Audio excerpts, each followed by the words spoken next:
peu de silence, s'il vous plaît. Nous allons ouvrir cette conférence débat et nous avons demandé à Corinne Laprat, vice-présidente Alpetis, d'animer cette conférence débat.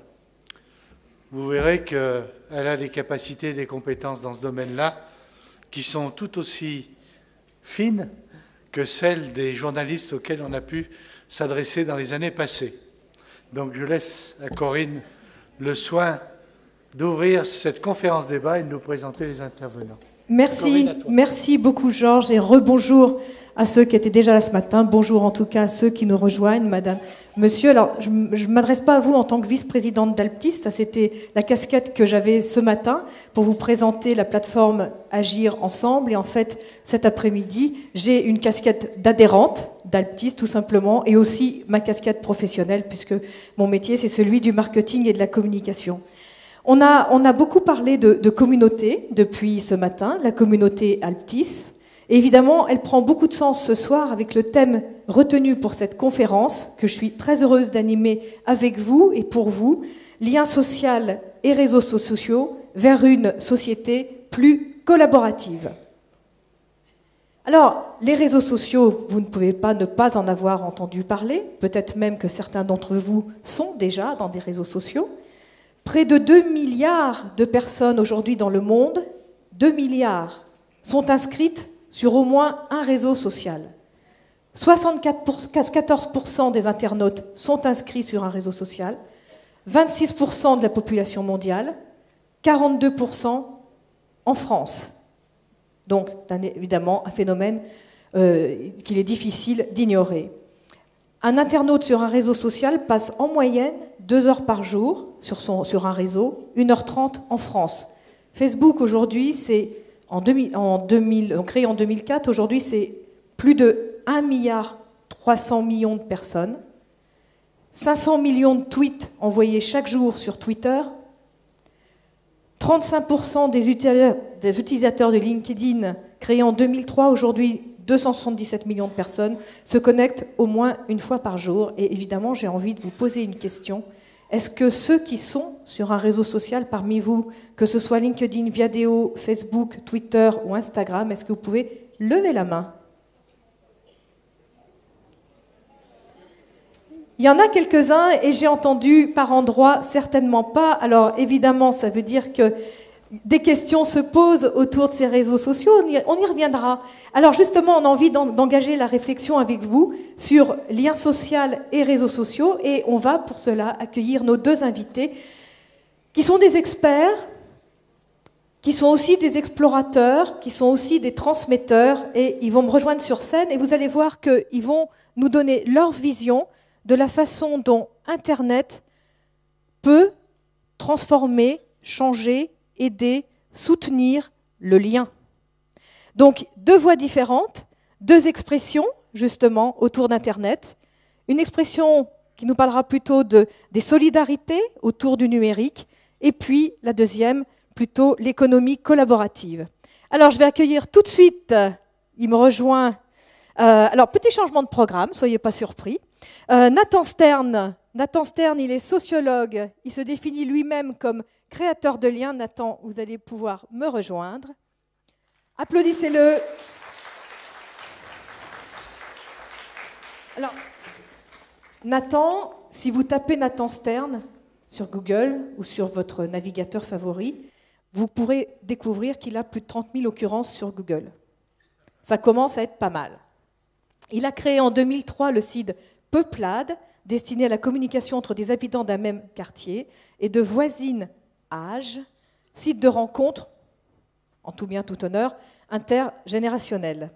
Donc, il est aussi entrepreneur, donc il a plusieurs casquettes lui aussi, et il est entrepreneur en ingénierie sociale et empathie, ça veut dire que l'empathie peut devenir un métier, ce qui est quand même assez chouette, dans la conception et le développement de solutions, réseaux sociaux, sites web, jeux, pour mieux vivre ensemble. Et là, j'entends les personnes qui ont commencé à dire au début « Oh là, les réseaux sociaux, surtout pas !» qui se disent « Ah, tiens, donc on peut faire du lien social avec Internet. » Donc, il est très engagé, surtout pas désintéressé, parce qu'il a beaucoup d'intérêt dans les liens sociaux, que ce soit des liens de quartier ou des liens entre générations. Bref, avec vous, Nathan, nous allons voir que les réseaux sociaux sont pas seulement faits pour les narcisses dont parle l'Express cette semaine, tous ceux qui passent leur temps à se faire des selfies comme ça, non, c'est comme ça, pardon, ou des geeks, et comment ils peuvent aussi créer du sens, du lien et de la solidarité. C'est bien ça? Alors, on va accueillir maintenant le plus jeune d'entre nous, Antonin Léonard. Antonin, vous allez nous rejoindre.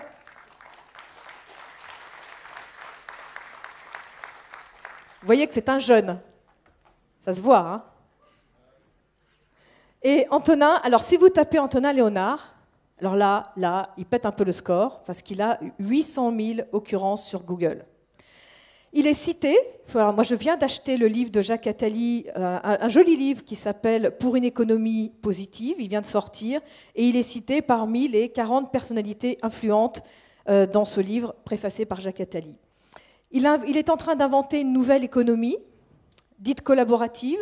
Il le fait, lui, à travers la plateforme qu'il a créée, WeShare, une communauté présente aujourd'hui dans 15 pays d'Europe. Il va évidemment nous en parler. Et Antonin, ce que j'ai noté, alors je ne sais plus si c'est sur votre Twitter ou quelque chose comme ça, ce qui vous fait lever le matin, c'est de réfléchir aux nouvelles façons de rassembler les gens autour des défis auxquels le monde est confronté, sur l'accès à la connaissance, aux services et aux produits vitaux. Je ne me trompe pas, c'est bien ça ? Oui, je crois que c'était à peu près ça. C'était sur LinkedIn, oui. Oui, exactement. Alors, vous avez compris, ils ont un point commun. Entre eux, c'est évidemment Internet, c'est le digital, c'est le numérique. Ils ont deux façons d'explorer cet outil, d'utiliser cet outil qui est Internet. Alors, ils ont même eu... Alors, ils ont l'habitude de croiser le fer des idées, parfois, sur des colloques, évidemment, autour du numérique et du lien social et de la solidarité, j'imagine. Et puis, ils ont même eu 4 heures de voiture, covoiturage, pour discuter ensemble du sujet de l'après-midi. Mais vous allez voir qu'ils ont chacun une vision bien, et en tout cas, ils savent la défendre, une vision bien spécifique de la chose. Alors, on va passer 1h30 ensemble. Vous aurez 30 minutes de questions que vous pourrez poser évidemment à nos invités. On vous donnera la parole, ça me paraît en plus évident compte tenu du thème que nous avons là. Et alors, on a même la possibilité, voilà, ça s'affiche en ce moment sur l'écran, ceux qui ont des téléphones qui le permettent, mais je pense qu'aujourd'hui tous les téléphones le permettent, j'imagine, vous pouvez réagir au débat, à ce qui va être dit. Vous pouvez réagir par SMS au 06 26 09 03 21. Je noterai au fur et à mesure certaines remarques, certaines questions, et puis comme ça, je pourrai les relayer pendant le débat auprès de nos invités. Mais évidemment, vous pourrez aussi poser vos questions en direct tout à l'heure dans la phase de questions-réponses. Alors, on va d'abord écouter Nathan Stern tout de suite sur les réseaux sociaux, menaces ou opportunités pour une société plus solidaire. À vous, Nathan. Et on l'encourage. Il faut applaudir avant. Merci Corinne, merci à vous. Bonjour à tous. Le son est-il convenable? Voilà, donc je vais avec vous me poser cette question. Est-ce que les réseaux sociaux sont une menace ou au contraire une opportunité pour une société plus solidaire? Est-ce que ces réseaux sociaux, ces Facebook, ces LinkedIn, ces Twitter, ces Instagram, ces Snapchat sont un outil pour renforcer la sensation de notre interdépendance, pour renforcer notre capacité à être dans une entraide, à profiter de la force du collectif? Ou est-ce que ce sont des machines qui vont nous transformer en zombies, scotchés devant leur écran de smartphone, devant leur écran d'ordinateur, devant leur montre connectée? Elles seront bien sûr équipées d'un petit écran. Est-ce qu'on va peu à peu s'abîmer dans une virtualité qui nous séparera les uns des autres et nous éloignera? Alors, si on regarde les choses un petit peu de l'extérieur, qu'est-ce qu'on voit? On voit par exemple des gens qui arrivent à la gare de Besançon, qui sortent leur smartphone et qui prennent d'eux-mêmes un selfie, une photographie autoportrait à bout portant, comme ça, le bras tendu, devant la gare de Besançon, comme si le monde entier était intéressé à ce qu'un tel arrive à la gare de Besançon. On va pouvoir découvrir sur le flux Facebook d'un tel qu'il a ce matin oublié ses gants et qu'il a des engelures. C'est passionnant, c'est très important de publier ce genre de choses. On va découvrir des gens qui s'expriment sans s'adresser à quiconque en particulier, qui parlent à la cantonade comme si tout le monde les écoutait ou comme si peut-être personne ne les écoutait. On va aussi voir des gens qui capturent avec leur appareil photo, leur smartphone, des éléments du contexte, du paysage. Il y a un corbeau sur un toit qui fait du surf sur un petit couvercle de peau de margarine. Alors ils vont le capturer et le mettre en ligne. Ça va être leur contribution à la civilisation. On va aussi voir des gens qui ont leur maman, leur grand-oncle, leur patron comme amis et qui, dans un grand mélange des genres, vont brouiller les frontières entre vie privée, vie publique, vie professionnelle, vie familiale.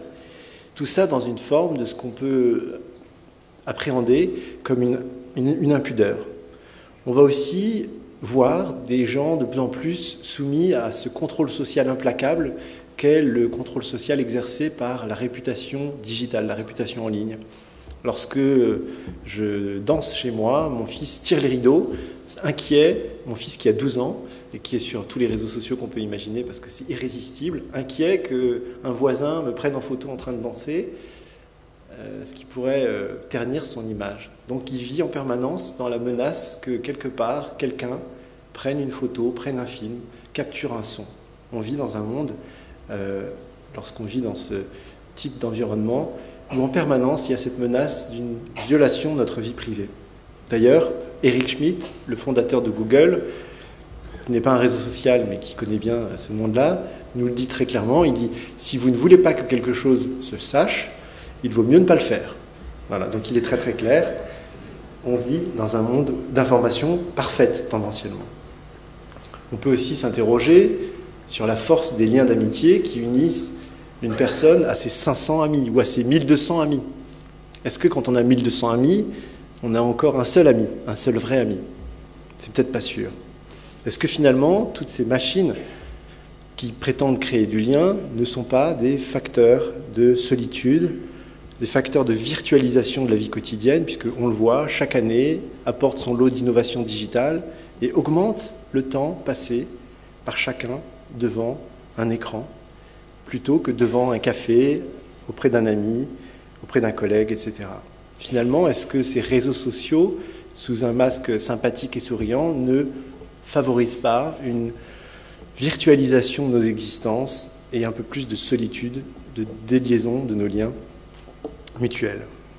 Ça, c'était un petit peu de l'extérieur. Mais si on regarde les choses de l'intérieur, et qu'on s'intéresse à cet adolescent qui, en sortant de la gare de Besançon, va prendre une photo de lui-même, un selfie. Ben, en fait, qu'est-ce qu'il va faire? Il va signaler à ses amis et aux amis de ses amis et à des gens qui sont à proximité qu'il arrive à Besançon.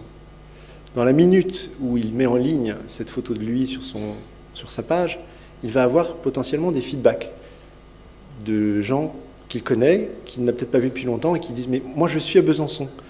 On peut se voir du coup. Tu viens de créer une opportunité en postant cette photo de toi. Je vais pouvoir partager un moment dans le monde physique grâce à cette information que tu partages sur ta présence à Besançon. Et tu le fais selon une modalité photographique qui est très plaisante, qui est très fluide, qui est agréable pour l'esprit. Donc on a en un instant le visage de cet ami qu'on n'a pas vu depuis 4 ans. Et puis l'information, il est à Besançon à cet instant.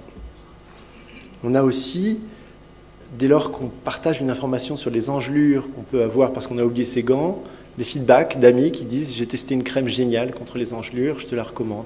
Donc là encore, en divulguant une information apparemment sans intérêt, on va favoriser l'éclosion d'informations supplémentaires qui vont peut-être nous être utiles et donner du sens à cette publication qu'on a faite.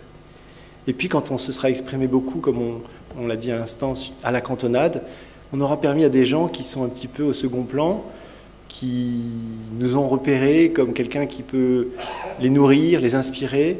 On va leur permettre à ces gens, parce qu'on s'est exprimé à la cantonade, sans parler à personne en particulier, on va pouvoir obtenir d'eux un soutien, des questions, un intérêt spécifique. Et petit à petit, pour ma part même, j'ai pris l'habitude, avec une certaine difficulté, puisque je ne suis pas de cette génération qui est née dans ce monde-là, de partager le plus de choses possible et systématiquement il me revient des intérêts, des occasions, des opportunités, des rencontres que je n'avais absolument pas anticipées et qui ne sont rendues possibles que parce que je me suis exprimé d'une certaine manière publiquement, sans avoir un public en particulier. De même, cette petite vidéo d'un corbeau qui surfe avec un couvercle de pot de margarine, comme je vous le disais tout à l'heure, qui existe, et bien cette petite vidéo va peut-être à sa manière, parce qu'elle va être vue des millions de fois sur YouTube, parce que c'est très spectaculaire de voir un oiseau qui joue, qui cherche les bons spots, les bonnes postures pour surfer sur son pot de margarine. On va peu à peu développer une forme d'empathie pour les corbeaux. On va se dire, les corbeaux, ils peuvent jouer. Les corbeaux, ils sont un peu comme nous. Et donc, à travers cette vidéo qui paraît anecdotique et sans intérêt, on va peut-être être un petit peu meilleur dans notre rapport aux animaux. De même, quand on voit le mélange des genres, ce décloisonnement entre les vies privées, professionnelles, familiales, etc., on va découvrir que des collègues peuvent être intéressés aussi par les passions qu'on a dans notre vie privée. On a des opportunités professionnelles qui vont s'offrir à nos amis ou à nos proches, aux membres de notre famille, parce qu'eux aussi vont bénéficier de cette divulgation d'informations autrefois réservées à des silos. On peut parler d'une perte de l'intimité, mais on peut aussi se demander si souvent l'intimité n'est pas l'alibi pour cacher de la honte, cacher de la douleur, de la souffrance. Je repense à Jeff Jarvis, qui est un grand blogueur spécialisé dans les nouvelles technologies, qui devait avoir dans les 50 ou 60 ans et qui a appris qu'il avait un cancer de la prostate et qu'il a été diagnostiqué vraiment tard, ce qui évidemment accroît la gravité de cette pathologie, qui lorsqu'elle est saisie tôt pose moins de problèmes. Et il s'est beaucoup posé de questions sur l'intérêt ou pas de partager dans son blog, qui était suivi par des dizaines de milliers de spécialistes des nouvelles technologies, qui l'attendaient sur des informations relatives à ces nouvelles technologies. Il s'est demandé s'il allait parler de cette épreuve personnelle terrible qu'il allait traverser. Et puis il a pris le parti, assez courageusement, parce que c'était il y a quelques années déjà, d'en parler.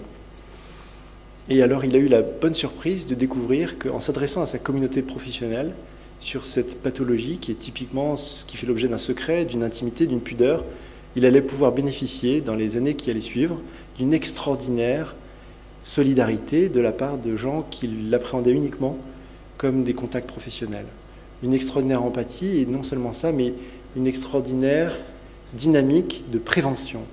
Puisque dans la minute où Jeff Jarvis a posté ce billet de blog sur sa pathologie, des tas d'hommes se sont dit « ça vaut peut-être la peine que je me fasse diagnostiquer ». Et des tas d'hommes sont revenus vers lui en disant « heureusement que tu as publié ça, Jeff, grâce à toi, tu m'as peut-être sauvé la vie, j'ai pu prendre conscience que ça pouvait arriver à n'importe qui, que ce n'était pas quelque chose qui n'arrivait qu'aux autres, puisque ça m'est arrivé à moi aussi. La chance, c'est que j'ai été suffisamment tôt prévenu de cette pathologie. » Donc c'est intéressant de voir combien le décloisonnement, combien le partage de l'information peut faire de bien et combien le secret, la discrétion, la pudeur peuvent parfois être des rideaux pour des choses dont on a honte et dont on ne devrait pas avoir honte.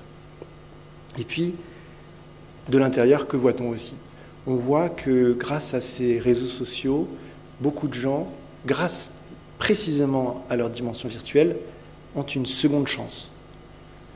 Des personnes qui sont en fauteuil roulant et qui, dans leurs interactions dans le monde physique, sont systématiquement renvoyées à leur statut d'handicapé, de personnes à mobilité réduite. Ces personnes-là, lorsqu'elles sont sur les réseaux sociaux, elles n'ont plus à se justifier ou à mettre à l'aise des gens qui sont inquiets de ne pas savoir s'y prendre, qui ont peur d'être blessants, offensants, etc.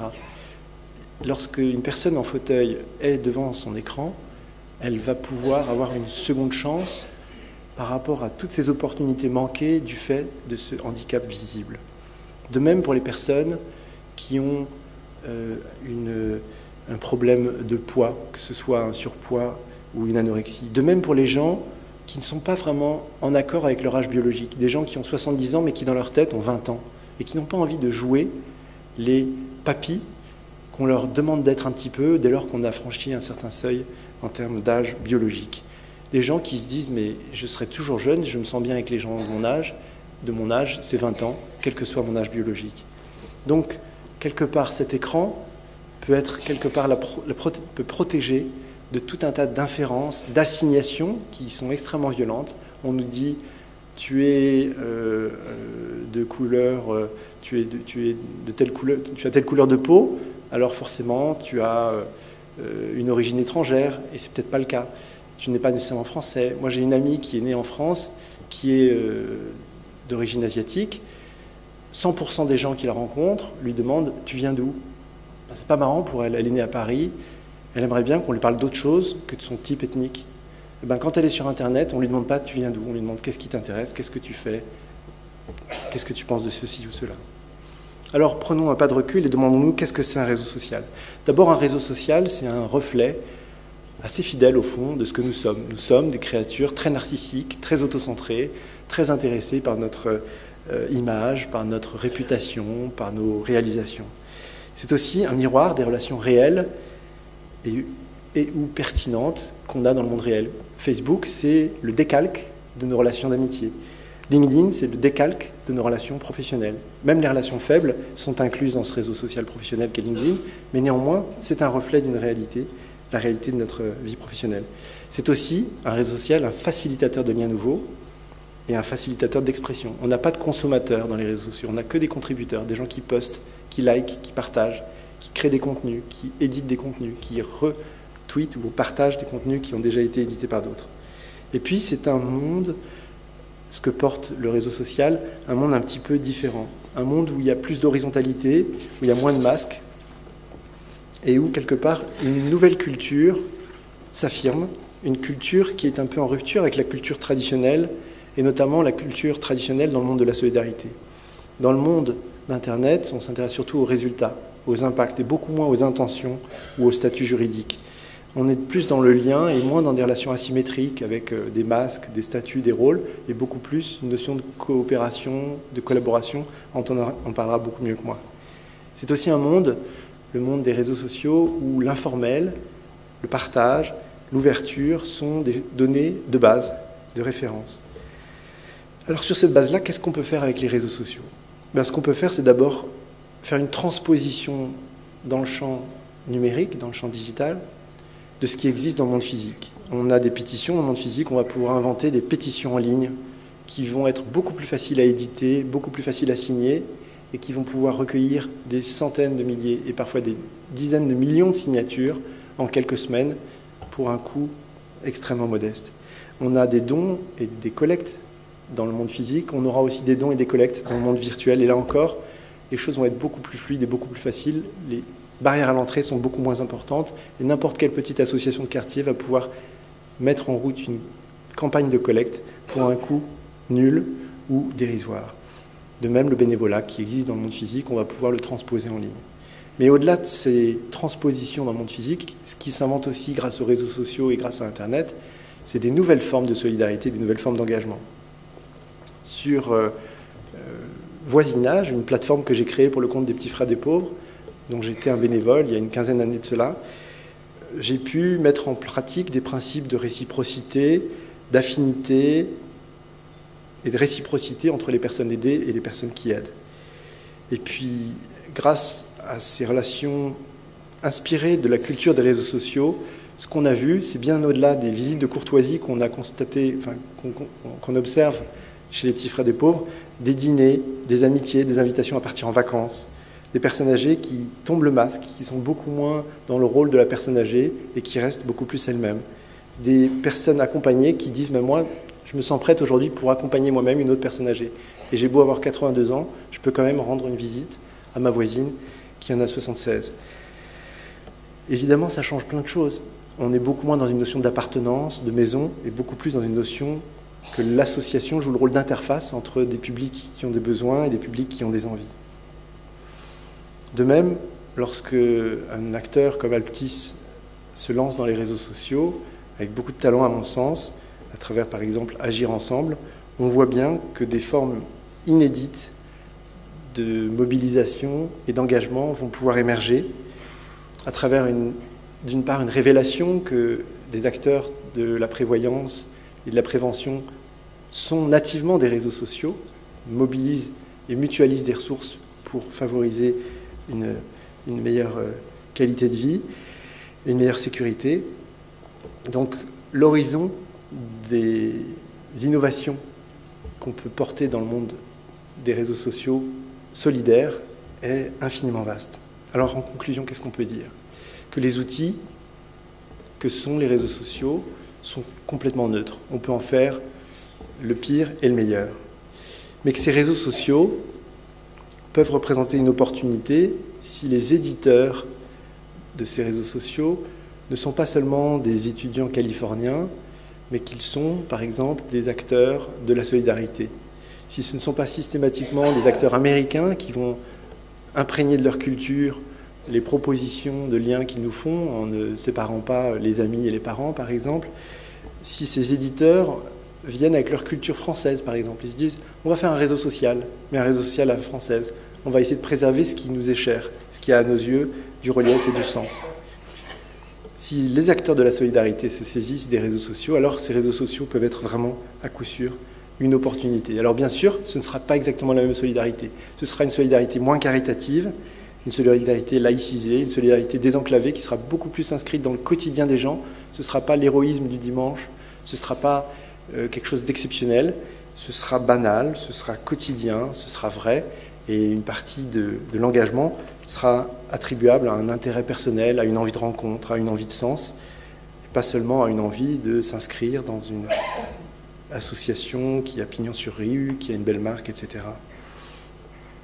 C'est pas neutre non plus sur le plan de la solidarité parce que le profil des personnes qui s'impliquent est très différent. Lorsqu'on crée un réseau social, on va avoir bien sûr des retraités qui pourront s'inscrire et ils sont des acteurs incontournables aujourd'hui, les seniors et les retraités. Je n'aime pas ces mots-là, pour moi ils ont peu de sens, mais je les utilise par commodité parce qu'ils ont un peu plus de temps, qu'ils ont des valeurs, etc. Mais on aura aussi des trentenaires, des hommes, des femmes, des gens de tous milieux, de tous horizons qui vont pouvoir s'engager dans des formats ou dans des formes qui leur conviennent mieux. Voilà, pour conclure, je voudrais dire que les réseaux sociaux, par leur nature sociale, par leur capacité à créer du lien, sont forcément, si on le souhaite, des opportunités de créer de nouvelles solidarités. Je vous remercie.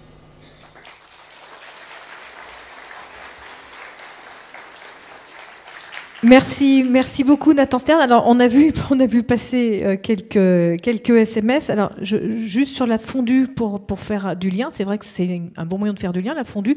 Est-ce que c'est pas dommage de gâcher du bon comté dans la fondue? C'est la seule question que je me pose. Mais bon, ça on y reviendra. Alors une question, on va pas les reprendre toutes, mais vous pourrez les reposer si vous voulez tout à l'heure. On a posé plusieurs fois la question de vraie vie. Où est la vraie vie? Est-ce que la vraie vie elle est sur le numérique, sur les réseaux sociaux? Est-ce que on doit faire la différence entre la vie privée et la vie publique?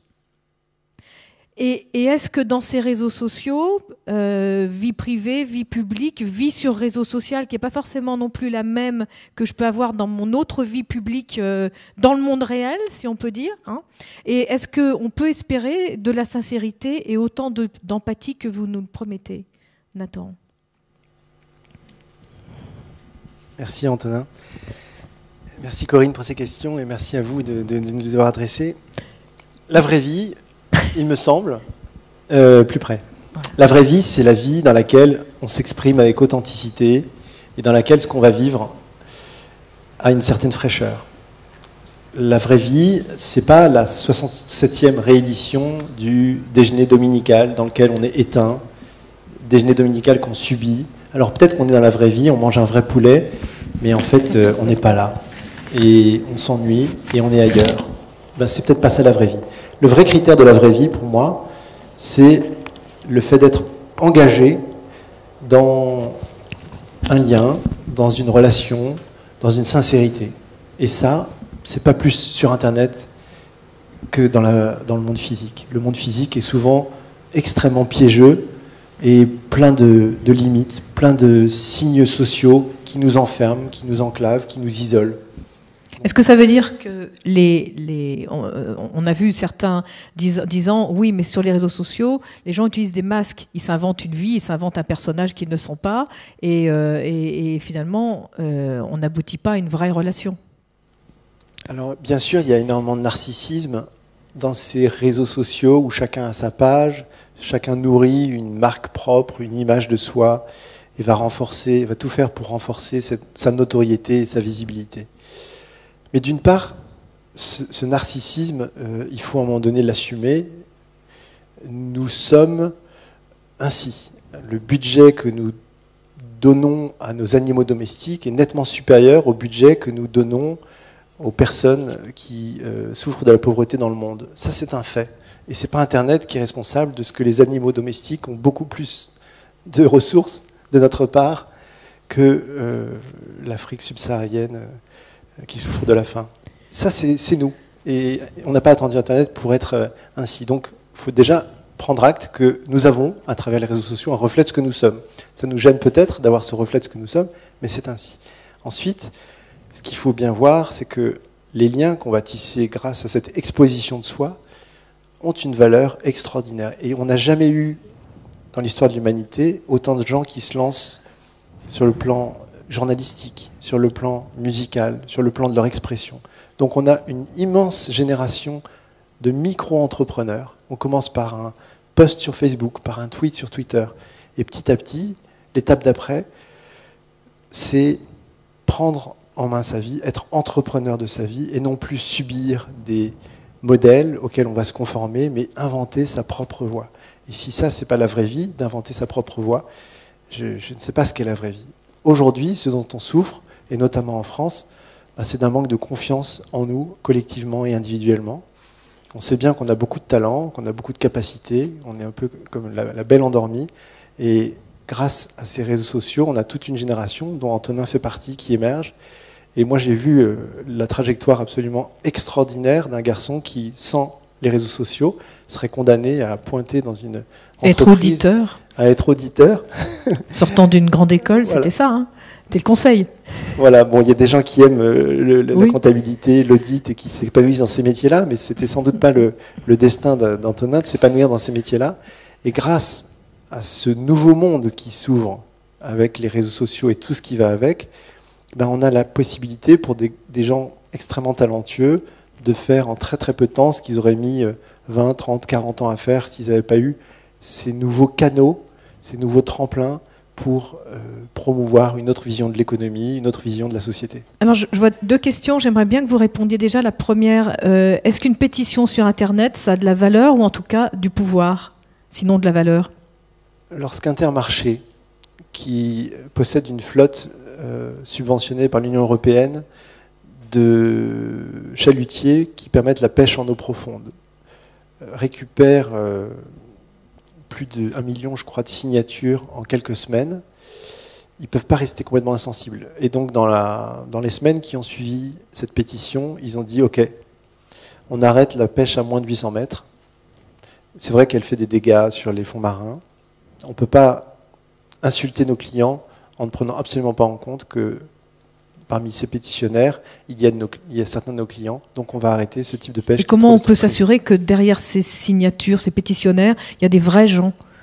Alors il y a des associations, les pétitions, chaque pétitionnaire sérieux, type Havas ou Change, s'assure d'avoir une adresse mail, valide la fiabilité de cette adresse mail, empêche par le biais de robots qui s'assurent qu'on n'a pas... qu'on est bien une personne humaine à travers des systèmes un peu techniques de CAPTCHA, c'est pas intéressant, mais en tout cas on a vraiment des personnes derrière, et puis une fois qu'elles se sont mobilisées en ligne, là aussi c'est des formes d'engagement. Jusqu'ici l'engagement était réservé à une élite entre guillemets. Avec ce type de micro-engagement, on rend beaucoup plus ouvert, beaucoup plus accessible l'engagement. On commence par cliquer en ligne, mettre son adresse mail, valider un petit mail, et puis le pas suivant, ça va peut-être être de donner un petit peu de 5 € à cette association ou à cet acteur qui va porter une cause à laquelle on est sensible. Et puis le coup d'après, ce sera peut-être de passer une après-midi sur un stand, dans un forum, pour défendre la cause en question. Et puis le coup d'après, ce sera peut-être de participer à une action de prévention Alptis. Donc vous êtes en train de nous dire en tout cas qu'il y a un lien entre les liens que l'on crée sur Internet et les liens que l'on crée dans la vraie vie. C'est-à-dire que pour vous, c'est un aller-retour. La vie virtuelle, la vie physique, matérielle, c'est une seule et même chose. C'est une seule et même chose. Le lien se prolonge ensuite dans la relation physique. c'est tout à fait ça que je veux dire. Et ce que je soulignerais aussi, c'est que c'est leur caractère peu familier à ces outils qui nous font voir leur surface. Mais pour la nouvelle génération, ces outils sont comme pour nous le téléphone. Qui a, dans cette salle, pensé que le téléphone nous éloignait les uns des autres? Le téléphone nous rapproche. Pourtant, mes parents, mon père qui a 84 ans, il considère, parce qu'il n'a pas toujours vécu dans un monde où le téléphone était là, il considère que le téléphone nous éloigne. Et il aimerait que je vienne systématiquement le voir. Pour lui, il n'y a que ça qui compte. Le reste compte pour du beurre. Un coup de fil ne compte pas. Bon, dans la nouvelle génération, un mail, c'est aussi une interaction, c'est aussi un lien. Et même un like sur Facebook, c'est un lien. C'est une manière de caresser, de manière tendre. Alors, on va écouter justement la réaction d'un digital native, comme on dit, hein, c'est-à-dire Antonin. Est-ce que vous avez une question pour Nathan? Moi, ça m'intéressait de t'entendre, Nathan, puisqu'on se tutoie, je vais te tutoyer sur scène, parce que ton discours est effectivement extrêmement positif et en même temps nuancé, mais pour toi, quels sont effectivement les gros points noirs auxquels il faut qu'on soit attentif, à la fois individuellement et peut-être en tant que société en France? Tu as évoqué le fait que la plupart de ces réseaux sont aujourd'hui hébergés aux États-Unis. On a vu avec Snowden, l'affaire Snowden, le fait que toutes ces données peuvent être en une seconde partagées avec des gouvernements qui en font une utilisation qui n'est pas forcément celle qu'on attend. Est-ce que, voilà, à quoi il faut qu'on soit attentif en tant que société et individuellement? Moi, je dirais que ceux qui n'ont pas connu cette époque où on n'était pas susceptible d'être enregistré, filmé, photographié, ont manqué quelque chose de très précieux, qui est le secret, l'intime, l'humilité de ne vivre que le moment présent, sans le documenter à travers une photo, sans le raconter à qui que ce soit. Et j'ai l'impression qu'il y a le risque d'un changement dans la manière dont les identités même se construisent. De plus en plus, les gens, je crois, se construisent sous l'effet de ces réseaux sociaux, se construisent de manière extrêmement sociale, à travers le regard des autres, dans les liens aux autres, dans des appartenances, dans des affiliations, des allégeances. Et quand je passe devant les collèges où sont scolarisés mes enfants, ou les écoles, je vois que le niveau de prise en charge de ces enfants par le social est très forte. Ils ont tous des marques, ils ont tous une sensibilité très très forte. Et pour moi qui ai connu une autre époque, où on avait le droit d'avoir un pull cousu par la tante, qui ne ressemblait à rien, mais dont auquel personne ne se serait intéressé, ben ça me fait de la peine pour cette nouvelle génération de me dire elle n'aura pas connu cette simplicité, et elle n'aura peut-être pas cultivé le goût des choses simples, inscrites dans l'instant présent, sans médiatisation. Voilà. Donc pour moi, le péril numéro 1, c'est de vivre tous comme des stars, alors que c'est pas marrant la vie d'une star. Voilà. Merci. Alors on va continuer parce que alors vous avez, je vois le commentaire. Donc le papy qui est à l'Assemblée qui veut communiquer avec ses petits enfants ce soir ou ce week-end. Je pense que la conférence est filmée. Je ne sais pas ce qu'Alptis en fera, si ça sera tout de suite sur YouTube ou ailleurs. Mais en tout cas, écoutez-la bien cette conférence et vous pourrez passer un coup de fil. Vous pourrez passer un coup de fil à vos petits-enfants et évidemment leur raconter ce que vous avez entendu cet après-midi. Alors, on écoute tout de suite Antonin Léonard et on reviendra et on continuera de partager. Je vois que ça soulève beaucoup de questions. Antonin. On l'encourage, on l'applaudit.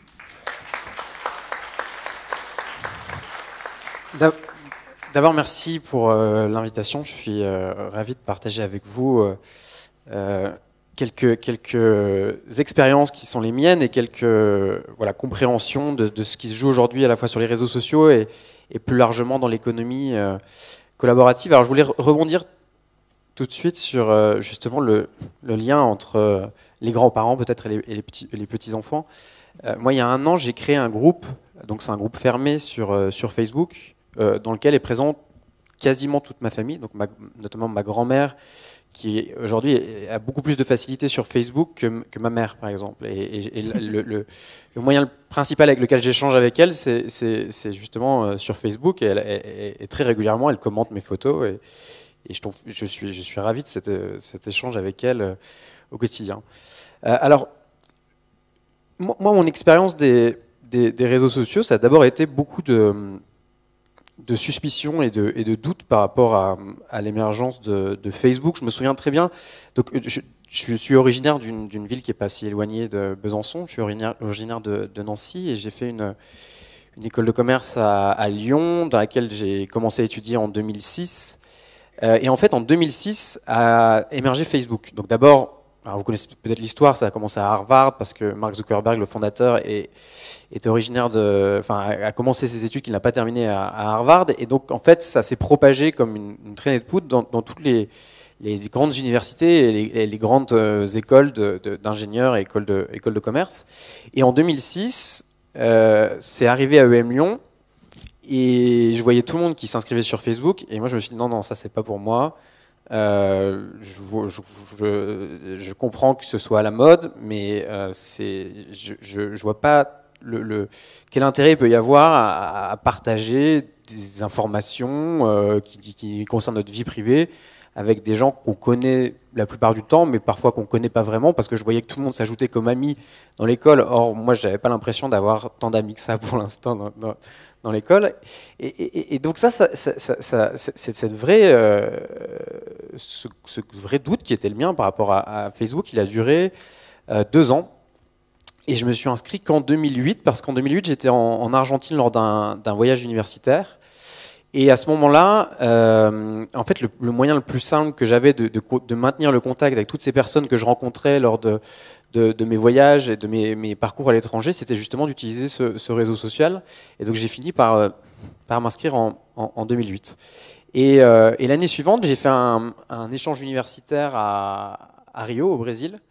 Et avant de partir, en fait, je voulais apprendre le portugais. Donc j'ai demandé à des amis, justement sur Facebook, quelle était la meilleure manière d'apprendre une langue étrangère. Donc certains m'ont dit assimile, et puis j'ai un ami qui m'a dit non, si tu veux pratiquer une langue étrangère, la meilleure façon c'est de la parler avec des gens localement. Et donc je me suis inscrit sur une plateforme, sur une communauté qui rassemble aujourd'hui plus de 5 millions de personnes, qui s'appelle Couchsurfing. Alors je pense que, je ne sais pas si parmi vous, certains ont déjà utilisé Couchsurfing, mais certainement vos petits-enfants ou vos enfants. Couchsurfing, c'est un site qui permet à des habitants du monde entier de dormir justement chez l'habitant gratuitement. Donc c'est un site qui fonctionne sur un principe de générosité et de réciprocité. Je suis hébergé chez une personne que je ne connais pas au Brésil. Et en échange, l'idée, c'est qu'il y a un principe moral, c'est que je vais héberger des personnes de passage, de retour chez moi en France. Et donc, je suis arrivé au Brésil en 2008, et en m'inscrivant sur Couchsurfing, en un mois, j'ai rencontré des dizaines de Brésiliens. J'ai dormi dans une dizaine de maisons, et c'est comme ça que j'ai commencé à vraiment apprendre et à pratiquer le portugais. Et en un mois, j'avais vraiment des bases de portugais. Donc 2008, c'était la crise. 2010, j'ai terminé mes études en Espagne, et j'étais un peu perdu par rapport à la fois à mes études et à l'évolution du monde, parce que l'enseignement qui était dispensé en école de commerce était encore assez classique, on va dire, en termes de vision de l'économie et vision de l'évolution du capitalisme. Et à ce moment-là, j'ai commencé à passer beaucoup de temps sur Internet. Et c'est à ce moment-là que je me suis inscrit sur un autre réseau social qui s'appelle Twitter. Là aussi, j'étais très dubitatif. Je ne voyais pas très bien ce qu'on pouvait faire sur Twitter. Et puis, je me suis inscrit. Et là, j'ai commencé à suivre des personnes ressources qui partageaient leurs expériences et surtout qui partageaient des liens intéressants. Donc de personne en personne que je pouvais suivre, j'ai commencé à m'informer sur plein de sujets, et vraiment de manière complètement un peu au hasard de ma navigation. J'ai pu lire beaucoup de choses, suivre des conférences sur l'innovation dans l'économie, parce que c'est un sujet qui m'intéressait énormément. Je me suis beaucoup intéressé au commerce équitable, à la façon d'entreprendre pour contribuer au changement social. Et un jour, je suis tombé sur une conférence d'une américaine sur la consommation collaborative. Donc, en anglais, c'était Collaborative Consumption. Et là, je me suis dit, mais en français, est-ce qu'il y a quelqu'un qui s'intéresse à ce sujet? Donc j'ai cherché sur Google, consommation collaborative, et là, j'ai trouvé 3 occurrences. On était en 2010. Et je me suis dit, si personne ne s'intéresse à ce sujet, je vais m'en emparer. Et pourquoi ne pas créer un blog sur ce sujet? Donc on va en parler juste après, mais la consommation collaborative, c'est un mouvement qui rassemble un ensemble de pratiques et de modèles économiques qui s'appuient sur le partage et la collaboration entre particuliers, donc qui mettent les gens en relation pour partager toutes sortes d'objets et de services. Et en fait, donc je suis revenu en France, j'ai démarré ce blog. Pendant un an, personne ne s'intéressait à ce que je pouvais raconter sur ce blog, sur cette évolution de l'économie. Mais j'étais vraiment passionné, donc j'ai continué, j'ai commencé à interviewer tous les entrepreneurs qui s'intéressaient à ce sujet-là. Je faisais énormément de veille. Alors justement, en suivant un hashtag sur Twitter, pour ceux qui ne savent pas ce qu'est un hashtag, c'est un mot-clé qui vous permet de suivre en temps réel ce que racontent des gens aux 4 coins du monde sur ce sujet spécifiquement. Et donc moi, mon hashtag, c'était CollCons pour Collaborative Consumption, et ça me permettait de suivre, de lire énormément d'articles, beaucoup de conférences qui étaient partagées par des gens qui venaient du monde entier, donc des Brésiliens, des Australiens, des Américains. Et comme j'étais de retour à Paris, que je ne suis pas originaire de Paris, j'avais pas beaucoup d'amis en fait à Paris, et donc j'ai commencé à utiliser Twitter pour rencontrer des personnes qui s'intéressaient au même sujet que moi. Donc en fait, comme sur Twitter, on peut échanger directement avec une personne, on peut contacter cette personne directement. Dès que je rencontrais, dès que je voyais quelqu'un qui s'intéressait au même sujet que moi, je lui proposais spontanément qu'on se rencontre physiquement dans la vraie vie. Et puis quand je tombais sur un Australien ou sur un Brésilien, je lui proposais qu'on échange sur Skype. Et c'est comme ça qu'en fait, de fil en aiguille, j'ai commencé à rencontrer des dizaines de Français et qu'on a commencé à constituer un petit groupe de réflexion sur les sujets liés à l'économie collaborative. Donc ça, c'était il y a 3 ans. Ce groupe a commencé à échanger une fois par mois dans les appartements des uns et des autres. Et puis, on a poursuivi la réflexion, la conversation dans un groupe sur Facebook. 3 ans après, donc ce groupe s'est donné un nom, il s'appelle WeShare. Et aujourd'hui, WeShare, on le définit comme étant un think tank, donc un groupe de réflexion, et une communauté de porteurs de projets dédiés à l'économie collaborative. On rassemble plus de 1000 personnes dans une quinzaine de pays. Et tout ça, ça a été possible notamment grâce à la passion qui nous anime et à ce développement accéléré qui a été le nôtre en suivant des groupes sur les réseaux sociaux. Je pourrais vous expliquer plus en détail, si ça vous intéresse, comment concrètement on s'y est pris pour développer ce projet. Mais le sujet qui est le mien aujourd'hui, c'est donc l'économie collaborative. Donc ça, c'est le sujet qui est vraiment au cœur de la réflexion aujourd'hui de WeShare comme think tank, comme réservoir à idées. Et donc pour commencer, je voulais vous demander si vous avez une idée de la réponse à cette question. Ah, vous avez... Ils ont révisé. Ils ont révisé, hein. Peut-être même qui consomme Airbnb. Qui consomme Airbnb? Qui a déjà utilisé Airbnb? D'accord, c'est pas beaucoup. Alors, ce qui est intéressant, donc j'ai l'opportunité de faire des interventions pour des PDG et pour des dirigeants à la fois de PME et de groupes du CAC 40. Il y a 1 an, quand je posais cette question, personne ne me disait Airbnb. Il y a 6 mois, on commençait à me dire 10-15% des personnes que j'interrogeais me disaient Airbnb. Et encore maintenant, c'est très rare quand je pose cette question que spontanément, les personnes qui sont dans la salle me citent Airbnb. Donc effectivement, il y a quelques mois, Airbnb a dépassé Hilton en nombre de chambres, d'appartements qui sont proposés sur la plateforme. Alors Airbnb, c'est pas vraiment une chaîne d'hôtel. Airbnb, c'est un site internet, une application qui connecte des personnes du monde entier qui peuvent s'héberger les uns chez les autres. Et aujourd'hui, c'est une valorisation de plus de 10 milliards de dollars. Ça a beaucoup d'implications.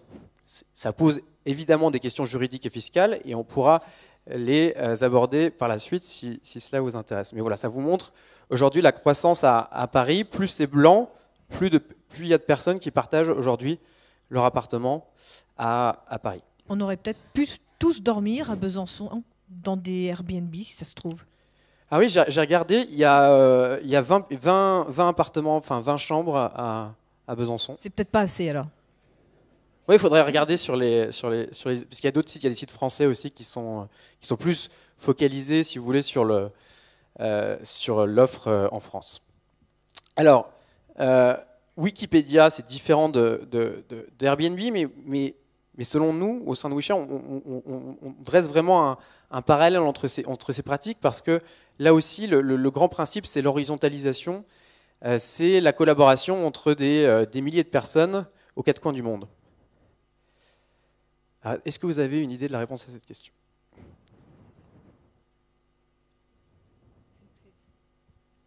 Une proposition, 100? Moins de 10.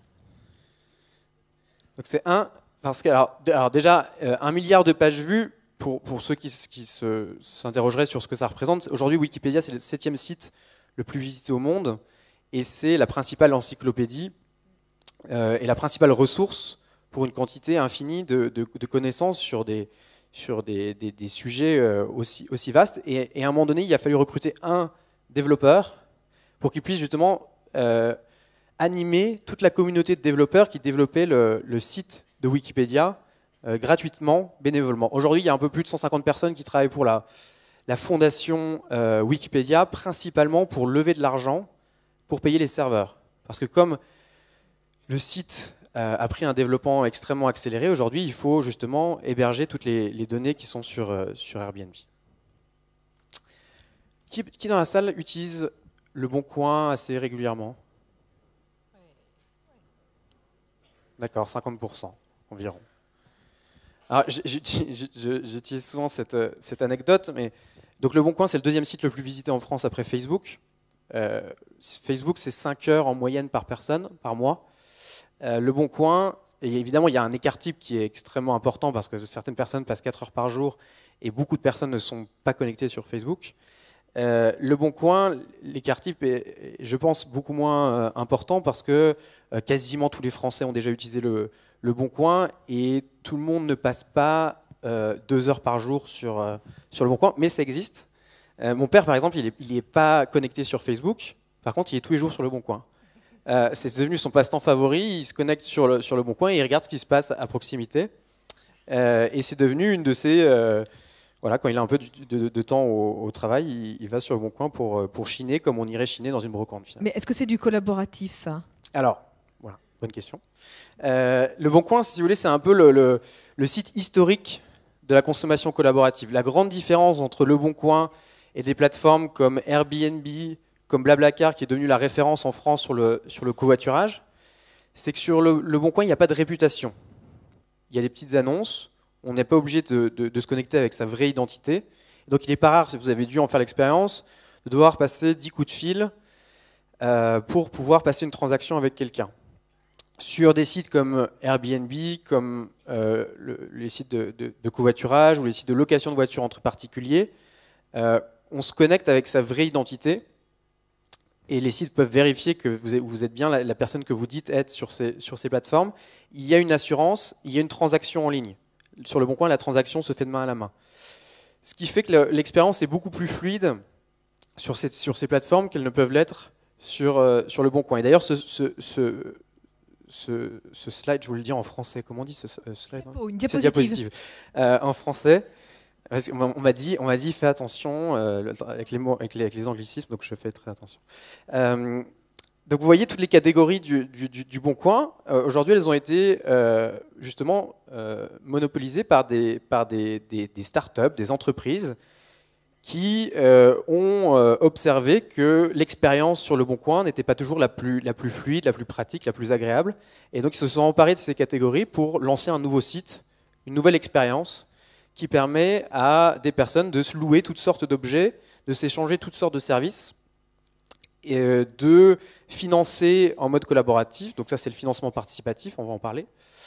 Et ce mouvement-là, que moi j'ai commencé à explorer donc en 2010, aujourd'hui il fait la une des médias, il y a eu un documentaire sur Canal+, et il représente une part de plus en plus importante de l'économie. Alors, au sein de WeShare, on définit l'économie collaborative justement comme étant un ensemble de pratiques et de modèles économiques basés sur des structures horizontales et des communautés. Le grand principe et la grande transformation qui est en cours, c'est l'horizontalisation des pratiques économiques. On passe d'une économie qui était structurée de manière verticale, avec des entreprises qui designent, produisent, distribuent des biens et des services, à une économie plus horizontale qui s'appuie sur des plateformes qui vont faire contribuer des consommateurs à leur mission. Et en fait, ce qui est passionnant à observer, c'est que ça touche vraiment tout l'ensemble de l'économie. Alors j'imagine que sur ces diapositives, tous les noms ne vous sont pas communs, et je vais pas tous les expliquer, mais ce qu'il y a à retenir, c'est que ça bouleverse vraiment l'ensemble de la chaîne de valeur de l'économie, de la consommation à la gouvernance, en passant par le financement, la connaissance, le design et la fabrication. Et cette économie-là, elle est en croissance exponentielle, comme vous pouvez voir les courbes. Alors, quelques mots sur les mouvements et sur les entreprises qui sont cités sur cette diapositive. Le crowdfunding ou le financement participatif, c'est tous les sites qui vous permettent de financer un projet en commun. Aujourd'hui, il est de plus en plus difficile de faire appel à des banques pour financer un projet qui a besoin de 5 000 euros, 10 000 euros, 15 000 euros d'investissement. Et ben, grâce à ces sites, on peut faire appel à ses amis ou aux amis de ses amis pour financer un projet qui peut être un documentaire, qui peut être la réalisation d'un disque, toutes sortes de projets culturels ou tout autre type de projet. Et là aussi, cette croissance est exponentielle.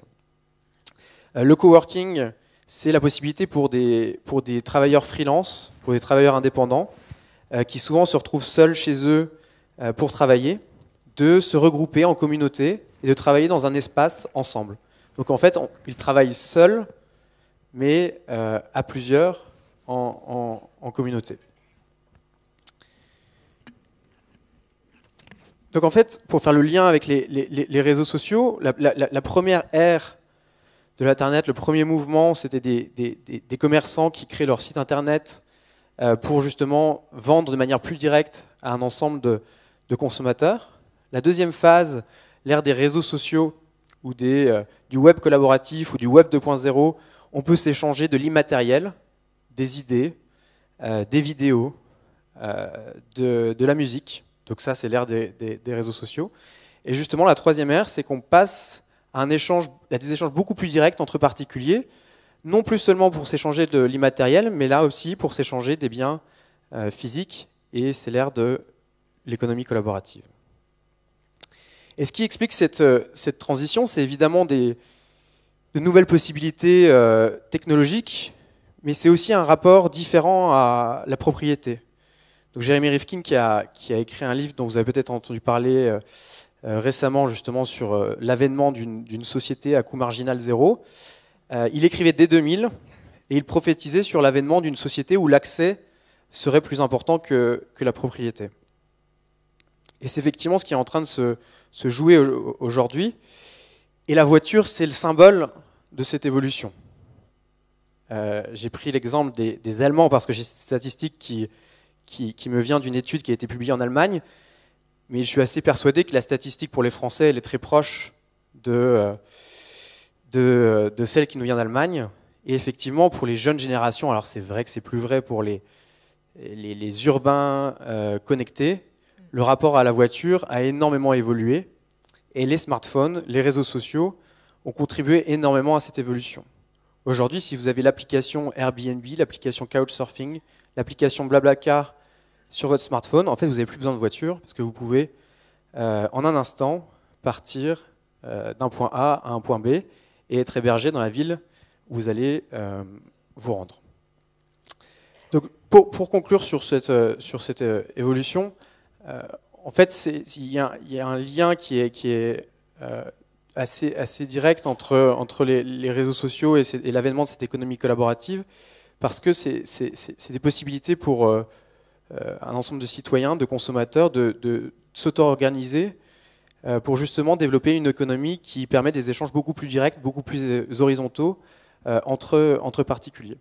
Et c'est justement le développement de cette économie qu'on cherche à explorer et à analyser avec WeShare. Merci. Merci beaucoup. Merci Antonin. Alors, vous allez nous rejoindre. Alors, voilà, on a vu quelques SMS placés. Les plus grandes plateformes d'économie prennent très rapidement un poids et donc un pouvoir considérable. Comment s'assurer comment est-ce qu'on passe du collaboratif au business ou pas, hein? C'est-à-dire au début, on veut rendre service à des gens pour qu'ils payent moins cher, on trouve des solutions et puis après ça devient un super business qui est coté au Nasdaq. C'est ça l'histoire ou... Alors, je suis pas sûr qu'il y avait un idéal initial au sein des plateformes. C'est vrai qu'elles ont parfois communiqué sur la montée de nouvelles valeurs. Mais il y a très souvent chez les entrepreneurs qui sont derrière ces plateformes finalement une approche assez traditionnelle de l'économie et beaucoup de pragmatisme. Or aujourd'hui, pour développer ce type d'entreprise, très souvent, il faut lever des fonds qui sont assez importants. Aujourd'hui, ces fonds, on les trouve chez des capitaux risqueurs, donc des fonds d'investissement. Et les fonds d'investissement poussent à aller vers un développement exponentiel et à aller chercher une profitabilité importante. Donc effectivement, ça représente une économie qui est de plus en plus importante, mais ça contribue aussi à crédibiliser et à légitimer cette économie. Moi, quand j'ai commencé à m'intéresser à ces sujets-là, en 2010, on parlait de système D, on parlait de troc. Aujourd'hui, on se dit, Blablacar, c'est peut-être le futur de l'économie française. Blablacar, aujourd'hui, c'est la moitié de la valorisation de Renault, pour vous donner un ordre d'idée. Alors moi, j'ai une question très indiscrète. Quel est le modèle économique de WeShare et comment vous gagnez votre vie, Antonin? Je suis très à l'aise avec cette question parce qu'en plus on me la pose à chaque fois que j'interviens et je suis d'autant plus à l'aise qu'on a trouvé notre modèle économique parce que l'histoire que je racontais à chaque fois c'est on a plein de modèles économiques possibles et effectivement j'en étais convaincu. Ce qui a été assez clé pour nous, alors je l'ai pas dit mais comme WeShare s'est développé comme un groupe de personnes au départ, très naturellement on a créé une association. Et ça surprend tout le monde quand on dit qu'on est une association, étant donné notre développement assez important et notre exposition médiatique, on ne s'attend pas à ce qu'on soit une association. Donc en fait, on a contribué à développer un écosystème, à tisser des liens entre des grandes entreprises, entre des startups, entre des innovateurs, entre des activistes. Et aujourd'hui, des grandes entreprises souhaitent jouer un rôle important dans cet écosystème, apprendre à nos côtés. Elles sont convaincues qu'il y a une culture justement du numérique, du collaboratif au sein de notre organisation et elles ont envie d'être au plus près de cette nouvelle culture pour accompagner finalement les évolutions qui les attendent. Donc on signe des partenariats stratégiques à long terme avec des entreprises avec lesquelles on partage des valeurs. Alors c'est pas encore public, mais je peux vous dire qu'il y a un assureur militant et une grande compagnie de chemin de fer parmi nos grands partenaires. D'accord. Alors, j'aimerais bien avoir le regard du sociologue sur cette économie collaborative. Nathan Stern.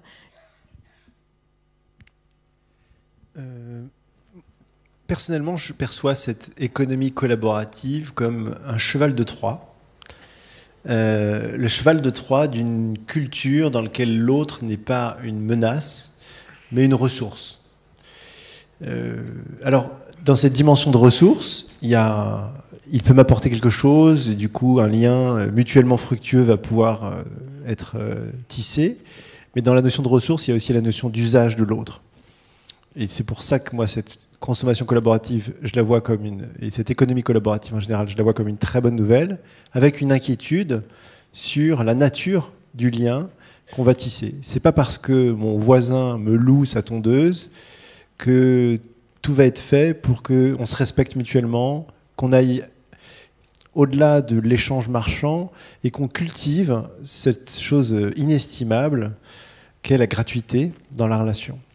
Donc c'est bien qu'il y ait un développement de l'entraide entre voisins grâce à cette monétisation qui est très présente dans l'économie collaborative, mais c'est très important aussi qu'on préserve la gratuité, qu'on préserve le fait de reconnaître l'autre comme un frère, même s'il n'a pas de quoi s'offrir nos services. Voilà.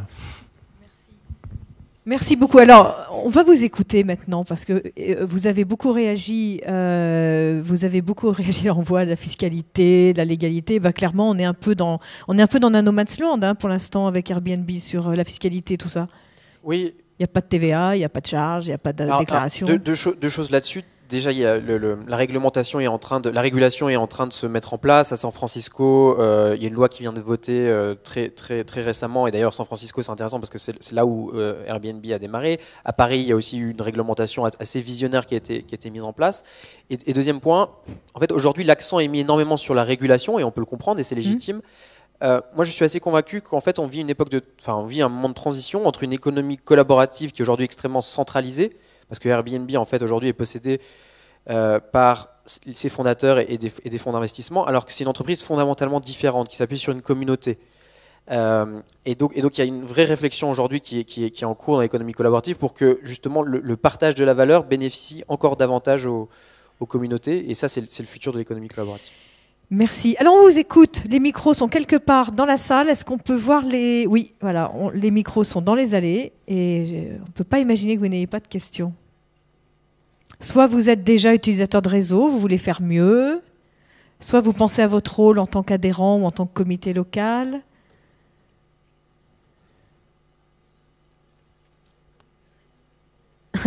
Alors là, j'ai une question, c'est pour Antonin. La consommation collaborative peut-elle avoir un impact sur le redressement productif de notre pays ? Alors, ça me rappelle que je voulais écrire une tribune dans les Échos que je voulais intituler pour un ministère du redressement collaboratif. Parce que justement, j'étais convaincu que toutes ces idées sur le redressement productif étaient encore extrêmement centrées sur une vision très traditionnelle de ce qu'est le secteur secondaire et de ce qu'est l'industrie. Or, effectivement, aujourd'hui, dans l'économie collaborative, il y a tout le mouvement de la fabrication numérique, des imprimantes 3D, des Fab Labs. Et ces innovations-là ouvrent de nouvelles pistes, de nouvelles voies pour justement refonder une industrie et une forme de production qui serait beaucoup plus localisée. Aujourd'hui, on voit que la Chine se développe à vitesse grand V. Donc, avec le coût des transports, avec le coût de la main-d'œuvre en Chine qui va continuer d'augmenter, ça va devenir de plus en plus rentable de faire produire en France. Et avec justement ces nouvelles formes de fabrication numérique, donc dès qu'on a accès à un fichier numérique qui est aujourd'hui partagé en open source, qu'est-ce que ça veut dire en open source? Ça veut dire qu'on y a accès librement et gratuitement. Grâce à ce fichier-là, on peut imprimer des choses. Aujourd'hui, on peut imprimer des maisons, on peut imprimer des voitures. Alors pas imprimer des voitures, mais on peut fabriquer des voitures en open source grâce à des plans qui sont partagés, à des designs qui sont partagés gratuitement sur Internet. Et donc tout ça, ça nous oblige et ça nous pousse à envisager de nouvelles formes de production qui seront beaucoup plus localisées et beaucoup moins centralisées. Alors, l'autre question, je réagis, parce que donc, est-ce qu'on peut imaginer un tutorat inversé entre un jeune adhérent qui formerait un adhérent plus âgé aux réseaux sociaux ou l'inverse, hein, parce qu'on a aussi certainement des adhérents un peu plus âgés qui savent très bien faire sur les réseaux sociaux. Plus généralement, est-ce que le collaboratif, ça s'apprend? Et je dirais que la question, elle vaut aussi bien pour Nathan que pour Antonin. Est-ce que ça s'apprend de fonctionner en collaboratif? Est-ce qu'il faut une éducation à ça? Je pense que le collaboratif se vit. Et les expériences qu'on fait lorsqu'on met un pied, ne serait-ce même qu'un orteil dans le monde collaboratif, ça nous change profondément. Et il y a des statistiques extrêmement troublantes sur une corrélation entre le fait d'avoir fait l'expérience de monter dans la voiture d'un inconnu, de dormir chez un inconnu, de louer un bien à un inconnu, et que les choses se passent parfaitement bien, grâce notamment au système de réputation, à tout ce qui relève d'un genre de contrôle social extrêmement perfectionné. Mais néanmoins, l'expérience, elle est extrêmement positive. Et là, qu'est-ce qui se passe? Les gens changent l'image qu'ils ont d'autrui. Et quand on leur demande, est-ce que vous pensez qu'on peut faire confiance aux autres, on a un écart extrêmement important entre les gens qui ont goûté au collaboratif et qui ont vu qu'on pouvait vraiment faire confiance aux autres, et ceux qui n'ont pas été qui n'ont pas traversé ce type d'expérience. Donc je répondrais non, le collaboratif, ça ne s'apprend pas, ou en tout cas, ça ne s'apprend pas en dehors d'une expérience collaborative. Donc comme le vélo. Un peu comme le vélo, voilà. Antonin ? Il y a une vraie différence aussi entre le collaboratif et peut-être des modes de fonctionnement et d'organisation plus traditionnels, on va dire, plus classiques. C'est que pour avoir une expérience positive du collaboratif, alors je parle plus des nouvelles formes d'organisation horizontale notamment, il faut se donner un peu de temps. Il faut se donner 6 mois pour être justement dans une logique où on partage davantage d'informations, qu'on va chercher à justement garder cette information pour soi. Et ce qu'on remarque aujourd'hui, c'est qu'on passe d'un monde où ce qui était synonyme de pouvoir, c'était la rétention d'informations, à un monde où c'est au contraire le partage de l'information qui va permettre de tisser des liens et de construire des communautés. Et bâtir sa réputation aussi, et bâtir finalement. sa réputation. Et pour comprendre ça, effectivement, il faut en faire l'expérience. Mais c'est la même chose avec les réseaux sociaux. Aujourd'hui, on est beaucoup sollicité justement par des grandes entreprises qui veulent mieux appréhender cette culture. Et les entreprises de conseil qui nous sollicitent forment au départ les dirigeants aux réseaux sociaux avant de leur faire vivre l'expérience du collaboratif. Je pense que la question qui vient de tomber là est pour Nathan sans doute. Quelle différence on fait entre la consommation collaborative, que l'économie collaborative représentée justement par Antonin, et puis l'économie sociale et solidaire, c'est plus proche de Nathan, c'est Nathan qui va répondre. Et je vois que Pascal me fait signe, on a une question dans la salle, on a droit aussi d'avoir des vraies questions au micro, donc on va les écouter. Ok. Attends, tout de suite, on laisse répondre Nathan d'abord sur l'économie sociale solidaire versus collaboratif. Donc il y a plein de différences, mais les deux mondes se rapprochent en ce moment. Les différences, c'est souvent une différence de statut juridique. Le monde de l'économie sociale et solidaire, c'est des coopératives, des mutuelles, des associations. Le monde de la consommation collaborative, c'est souvent des entreprises, parfois des entreprises solidaires, mais en tout cas, il y a en général des actionnaires qui peuvent s'imposer ou pas des contraintes d'ordre réglementaire, mais c'est quand même fondamentalement d'abord ça, la différence. Ensuite, l'économie sociale et solidaire, elle travaille prioritairement sur des publics fragiles, des exclus, des personnes à mobilité réduite, etc. Donc elle va prioritairement s'attacher à améliorer le bien-être ou la socialisation d'exclus. Dans le monde de la consommation collaborative, on est beaucoup plus grand public. On ne veut pas être sur des niches. Sur le plan du public, on s'adresse à tous et on est le plus glamour possible. Des acteurs de la consommation collaborative mettent toujours en avant des choses magnifiques, propres, excitantes, formidables. Les acteurs de l'économie sociale et solidaire essaient de susciter notre empathie. Dernière différence que je ferai, les acteurs de l'économie sociale et solidaire se disent le lien, c'est une fin en soi. Les acteurs de la consommation collaborative se disent le service doit être extrêmement bien rendu pour un prix extrêmement compétitif, ou même gracieusement. Mais en tout cas, il faut qu'il y ait une satisfaction du client. Et sur cette base-là, on va essayer, par surcroît, de favoriser un lien entre le client et le prestataire, qui sont peut-être voisins, qui ont peut-être des intérêts communs, etc. Donc on va tout faire pour que l'expérience du client soit la meilleure possible.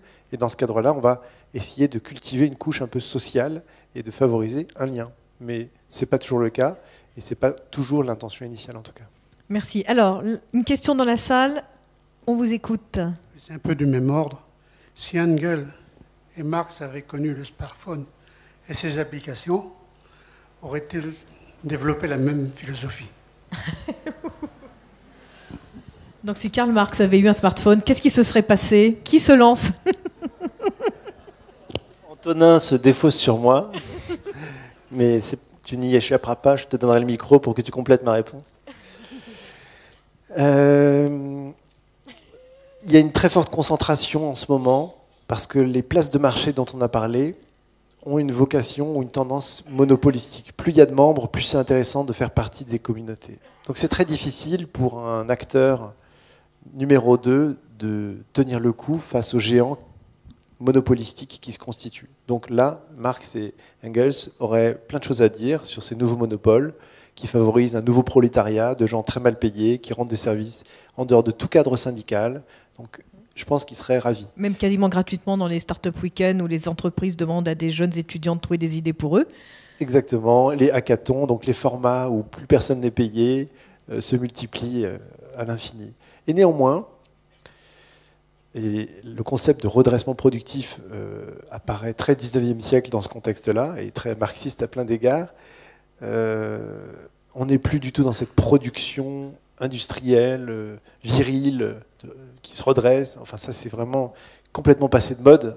Et on est, comme le disait Antonin, dans quelque chose de beaucoup plus horizontal. On pourrait même dire dans quelque chose de plus féminin, où ce qui compte, c'est de s'écouter, d'accueillir les feedbacks, et d'être innovant, d'être créatif, parce que les besoins n'ont pas été suffisamment satisfaits. Et donc, on va tout faire pour être en empathie avec les utilisateurs. On va toujours créer des interfaces plus fluides, plus faciles à utiliser. Donc, pour moi, Marx et Engels perdent un petit peu de leur actualité lorsqu'on regarde les expériences que font les personnes. Et Antonin en a parlé de cette question de la gouvernance. Mais même sur le plan politique, il se passe des choses extrêmement importantes.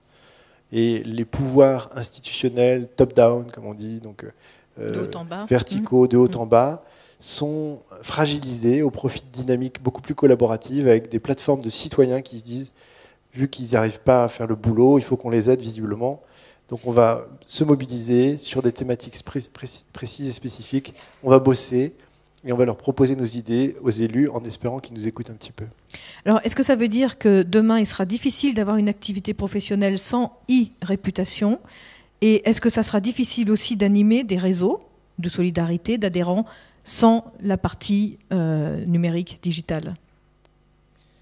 Alors, sur la réputation, aujourd'hui, si on regarde le fonctionnement des recruteurs qui cherchent des candidats, j'ai une statistique en tête, je crois que c'est 95% des recruteurs, et ça doit être même quasiment 100% aujourd'hui, cherchent le nom du candidat sur Google.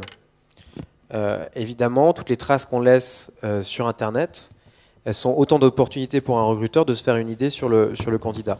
Donc face à cela, on peut avoir deux réponses, deux stratégies. Soit on se dit, ah bah non, je veux surtout pas que Google sache ce que je fais dans la vie, si j'ai un blog, toutes mes activités qui concernent peut-être davantage ma vie personnelle, ou alors on se dit, bah, de toute façon, Google va savoir, donc autant que je crée du contenu qui m'affiche sous un jour qui me correspond davantage. Et donc effectivement, le fait d'avoir un profil sur LinkedIn ou sur un autre réseau social comme Viadeo, qui sont les réseaux sociaux finalement qui permettent d'afficher son parcours professionnel, mais aussi d'agréger finalement des évaluations, des commentaires, des recommandations liées à nos anciens collaborateurs. C'est voilà, tout un historique d'informations, tout un contenu qui permet justement aux recruteurs de se faire une idée du candidat. Et en fait, au-delà de ça, le numérique, c'est un moyen d'afficher un réseau. Alors le réseau, il a toujours existé, c'est juste qu'aujourd'hui, il prend toute une autre résonance avec les outils numériques. Merci. Alors, une question dans la salle encore, s'il vous plaît. On vous écoute. Pierre-Henri, du comité de Valence. Messieurs, bien près le micro, s'il vous plaît. Messieurs, vous n'avez même pas idée de l'intérêt et de l'importance de votre conférence. Le papy qui a posé la question tout à l'heure, c'est moi. Pourquoi? Parce que nous, qui sommes dans la salle, avons davantage l'âge d'être vos parents ou même vos grands-parents. Et je peux vous dire que j'en ai marre d'avoir des petits-enfants qui me traitent de papy escargot parce que je n'arrive pas à les suivre. Or, dans tout ce que vous nous avez appris aujourd'hui, il y a des choses qui pourraient nous permettre de nous remettre à niveau. Merci d'y penser. Merci beaucoup. Une réaction? Non? Une simple expression de gratitude pour votre témoignage. Merci à vous. Gratitude. Alors moi, je reviens. Tout à l'heure, on a vu passer un SMS qui nous disait finalement les avis des professionnels vont compter moins que les avis des particuliers. C'est-à-dire que finalement, aujourd'hui, dans nos consommations, on va peut-être être plus enclin à suivre des avis de tiers de confiance, comme on dit. Est-ce que ça veut dire que demain, nous sommes tous des vendeurs d'Alptis? Est-ce que nous, adhérents, demain, nous serons les premiers à dire sur Internet, il faut prendre Alptis? Comment ça va se passer, ça, à votre avis? Moi, je pense que c'est déjà le cas, en fait. C'est indirect. C'est indirect aujourd'hui. C'est-à-dire qu'aujourd'hui, on vend pas. Je pense pas qu'on vende. On vend la mission Alptis. Mais on représente la mission. Et vous pouvez favoriser la recommandation en expliquant comment, effectivement, tous vos adhérents peuvent recommander Alptis auprès de leurs amis ou des amis de leurs amis. Aujourd'hui, il y a une foule d'outils numériques qui justement s'agrègent sur les réseaux sociaux existants, qu'il s'agisse de LinkedIn, de Facebook ou tous les autres, qui vont justement permettre automatiquement, instantanément, quasiment, de favoriser la recommandation. Je pense aussi que lorsque on permet aux adhérents d'être vraiment acteurs de la vie d'Alptis, de recommander un intervenant pour un événement, de se mobiliser autour de la promotion d'un événement, on va avoir de plus en plus d'engagement de la part de ces adhérents. Et on l'a vu, Internet et les réseaux sociaux sont un moyen de créer une première marche extrêmement accessible.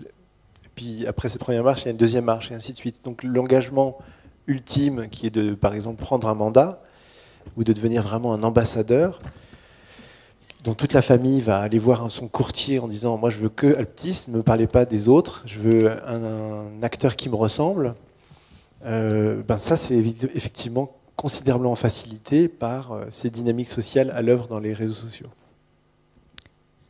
Antonin. Et l'implication dans la gouvernance, effectivement, ça joue énormément dans la motivation des personnes qui contribuent aux communautés. Pour nous, dans WeShare, on cherche justement à développer à la fois une gouvernance qui soit agile, qui nous permette d'avancer rapidement, et en même temps, on veut vraiment mobiliser toutes les personnes qui font partie de la communauté. Donc on ne vote pas, on essaie de pas voter parce qu'on n'est pas encore trop nombreux pour se permettre de ne pas encore avoir à voter.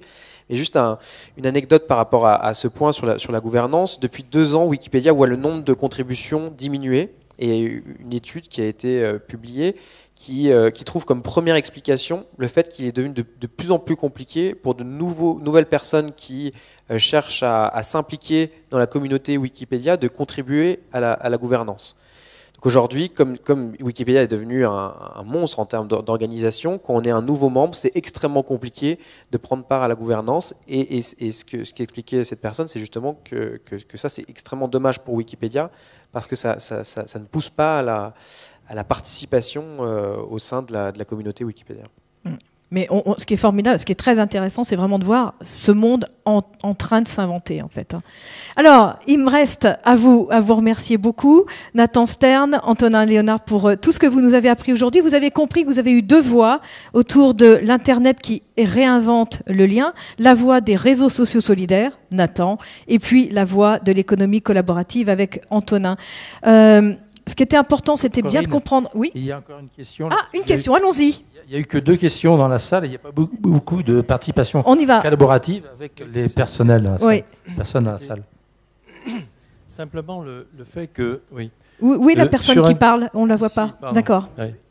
Sur Internet, on a une masse d'informations énorme, avec une partie de ces informations qui ont une réalité, une vérité, et puis une autre partie qui sont tout à fait fausses. Et on ne sait pas du tout, aucun élément permet de véritablement faire le tri entre ce qui est juste et ce qui est faux, d'une certaine façon. Je vais prendre un simple exemple. Le jour où j'ai cliqué sur mon nom, il s'avère que m'étaient attribuées des œuvres, des réalisations qui n'étaient absolument pas les miennes. On clique sur le nom d'un ami, on voit, vous avez images, vous avez une catégorie d'images sur une centaine ou 200 images, peut-être 20 simplement concernent effectivement la personne, et rien dans cette information ne vous indique la vérification et la réalité de cela. C'est un petit peu comme aujourd'hui se trouvent des logiciels gratuits qui vous permettent de faire votre maison, etc. Mais comment peut-on s'instaurer tout d'un coup, parce qu'on est capable de manipuler des logiciels faciles pour dessiner le plan de sa maison, comment peut-on imaginer à un moment qu'on a la capacité d'imaginer l'espace, de trouver des dispositifs, c'est-à-dire de se placer comme un professionnel, tout simplement parce que des outils sont donnés, ce ne sont pas les outils qui forcément permettent ni la créativité, ni le savoir-faire. Merci pour votre question. Pour moi, il y a donc au fond deux questions. La question de la validité des informations qu'on trouve sur Internet et de leur piètre qualité parfois. Des études un peu scientifiques ont été faites sur la qualité de l'Encyclopædia Universalis et la qualité des articles qu'on trouve sur Wikipédia. D'abord, on trouve beaucoup plus d'articles sur Wikipédia que sur l'Universalis. Et en fait, il est apparu que les experts qui étaient sollicités pour Universalis, donc un échantillon d'articles sélectionnés aléatoirement a été pris pour cette étude, il est apparu que les experts avaient des biais, parce qu'ils ont des amis, parce qu'ils ne sont pas toujours à l'aise avec toutes les dimensions de la vérité, et qu'au fond, lorsqu'on faisait faire un examen indépendant, en double aveugle, des contenus, la qualité des contenus sur Wikipédia était statistiquement un peu supérieure à celle de l'Encyclopædia Universalis. Ça, c'est Wikipédia, qui est une source un petit peu maîtrisée. Après, effectivement, on trouve, et c'est l'auberge espagnole, on trouve de tout sur Internet, et il est indispensable que l'internaute développe un sens critique, sinon c'est très dangereux. Et c'est pas ce qui se passe en ce moment. On a de plus en plus de dérives et de gens pas très sérieux qui arrivent à agréger des communautés de suiveurs absolument colossales. Ça témoigne d'une fragilisation de notre système éducatif qui ne forme pas à la détection des imposteurs. Et puis il y a une deuxième question sur le floutage, la disparition du cloisonnement entre professionnels et particuliers. Et là, moi, je suis un petit peu unilatéral dans le sentiment que c'est une très bonne chose que les particuliers puissent déployer leur talent au-delà des champs pour lesquels ils n'ont pas de diplôme, ou au-delà des champs pour lesquels ils ont un diplôme, plus exactement. Et tous les jours, on voit émerger des cuisiniers passionnés, des décorateurs passionnés, des graphistes et des illustrateurs qui n'ont pas fait d'école d'illustration ou de graphisme, qui révèlent leur talent. Et parce qu'il y a une évaluation par les pairs, eh bien, la qualité est au rendez-vous. Peut-être pas la qualité des experts, peut-être pas la qualité des gens qui ont un classicisme, mais la qualité des gens qui vont être les destinataires de ces œuvres. Alors bien sûr, il y a des professions réglementées. On ne peut pas poser une canalisation de gaz sans avoir l'agrément. Et heureusement qu'on a ce type de sécurité et de certification, même si c'est très joliment fait. On ne peut pas produire des médicaments non plus dans son garage. Voilà, on ne peut pas produire des médicaments dans son garage. Donc on est très heureux qu'il y ait l'État qui assure un cadre réglementaire dans lequel on est à peu près protégé. Pas si bien que ça, mais c'est mieux que rien. Mais néanmoins, c'est une très bonne nouvelle pour tous les gens qui ont des talents cachés qu'on ne leur interdise pas d'exercer des activités pour lesquelles ils n'ont pas de titre, il me semble. Voilà. Et du coup, pour compléter et en profiter pour répondre à la question qui est posée là, l'une des clés pour cette économie qui s'appuie énormément sur la réputation, c'est justement la légitimité de cette réputation. Et là, il y a une grande différence entre des sites comme TripAdvisor, que vous connaissez peut-être, et justement les plateformes comme Airbnb ou Blablacar. La grande différence, c'est que dans un cas, on n'a aucune idée de qui évalue, parce qu'on n'est pas obligé de se présenter sous sa vraie identité. Ça, c'est le cas de TripAdvisor qui finalement permet d'évaluer toutes sortes d'hôtels, de restaurants. Donc, vous allez avoir des évaluations plus ou moins positives, mais on sait très bien que ça peut être 15 personnes qui sont amies ou au contraire ennemies de l'hôtelier ou du restaurateur en question. Donc, cette information-là, finalement, elle a peu de valeur. Et dans l'autre cas, en fait, les évaluations, les commentaires qui sont laissés sont toujours postérieurs à une transaction. C'est parce que je viens d'aller dormir chez quelqu'un en utilisant Airbnb que le site va me demander en retour d'évaluer cette personne. Ce qui ne veut pas dire que le commentaire que je vais laisser est forcément exactement le même que l'expérience que j'ai vécue.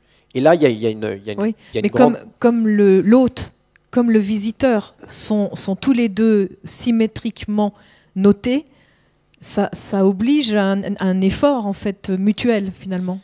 Mais d'ailleurs, il y a un temps maintenant qui est... D'abord, on va demander à la personne qui a vécu l'expérience, la réputation n'est pas affichée, pour éviter que la personne, si jamais il y a un commentaire négatif, soit donné en retour. Et là, il y a tout un champ d'exploration pour les plateformes qui sont en train de comprendre que ce sujet-là est un sujet extrêmement important et extrêmement clé.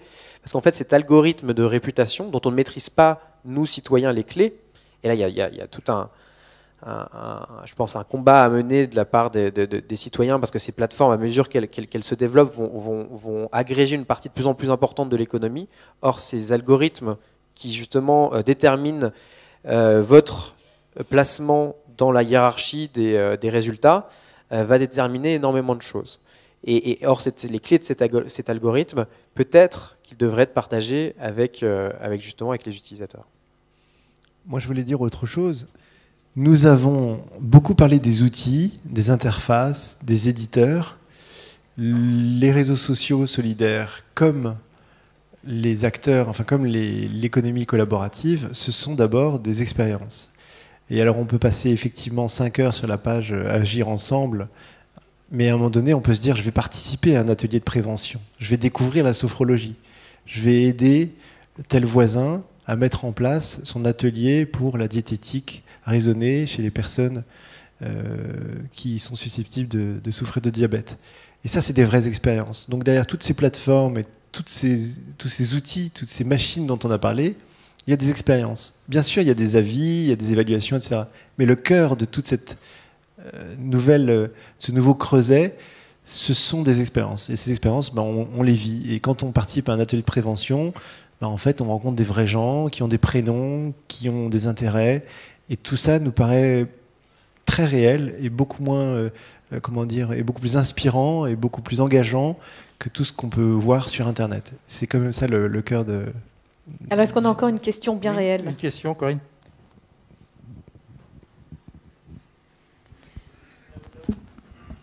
Merci. Moi, une question toute bête. Est-ce que vous ne pensez pas que cette économie collaborative ne risque pas de favoriser le travail au noir et le troc ?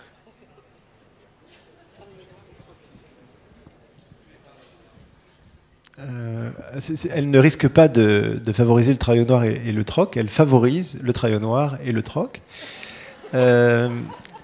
Et je dirais qu'il faudrait que les gens de Bercy fassent un petit effort de créativité pour que la fiscalité soit moins pénible, moins punitive, moins coûteuse. Et je pense que Corinne me signale qu'on a un public d'indépendants, je suis moi-même indépendant, et Antonin aussi, donc on va communier dans cette injonction à Bercy de simplifier les choses. Je pense que beaucoup de gens seraient prêts à jouer le jeu si la fiscalité, c'était juste une case à cocher. Voilà, il y a un revenu qui rentre, je coche la case, et je suis en règle avec la loi, et je dors bien, et je suis fier de contribuer à mon pays, à l'économie de mon pays, et à l'État, et à la vitalité de ces institutions.